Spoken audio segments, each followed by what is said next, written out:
So I kind of like broke my vagina for like 7 years. Like it was basically broken. What? You didn't lead Yeah. with breaking your vagina? That's a story you lead I with. know. That's probably why I haven't really dated a lot. Yeah. How do you break your vagina for 7 years? I like don't even know. That's just like my funny way of putting it. But I basically just like every time I was having sex, I was just bleeding like constantly.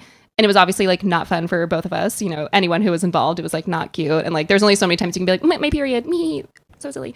Like it was not that. And would you communicate to them like, hey, I've got a a bloody vagina? No, because it wasn't like it was like 90% of the time. So every time I was just like filled with anxiety. I was like, I hope this is the time it doesn't happen. And then it would. And I'd be like, fuck. And it was just like horrible. And do you know Wait, why? what kind of bleeding? Just like almost like a cut, like just like blood. And I was like, what the fuck? This is so stressful. And I cannot tell you how many doctors I went to, but some of them were like at the UCLA Health Center, which by the way, that place fucking sucks. I had a rash one time on my back and she was like, we think it might be herpes. I was like, it's my back. I don't think it is. Like, can you just give me cream because it itches?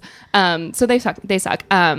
So I was like going to so many doctors. I was like, I don't know what's going on. And then of course it became a mental thing where I was like, I can't even enjoy sex anymore. I'm like closed off. Like it was like, I can't even like let anything inside of me because I have this anxiety that now I'm gonna be like bleeding all over this person's bed, like whatever. So I went to this new doctor in Beverly Hills and I was like, this is my history. Help me. Like, I don't know what's going on. And she literally, I feel like within 2 minutes, like looked inside of me and she was like, oh yeah, you have like this thing, like there's like these cells that are like supposed to grow on the inside of your cervix that are growing on the outside. So they just keep falling off. And I was like, excuse me, bitch. Boom, you're healed. Yeah. Then what? Well, then I was like, I'm gonna fuck. Everybody. I'm fucking everybody out here. You got 7 years to make up. Yeah, Ladies and gentlemen, right like, in. I had a lot of like sex during those times, but it always was just like a one night stand, and then I'd be like, well, I just ruined that because like I ruined his, his bedding is destroyed now. Do these guys think that they just had such big dicks? Sometimes, and I was like, yeah, it's because your dick is so big. Oh my god! Like I was like, anything to just get me out of here at this point.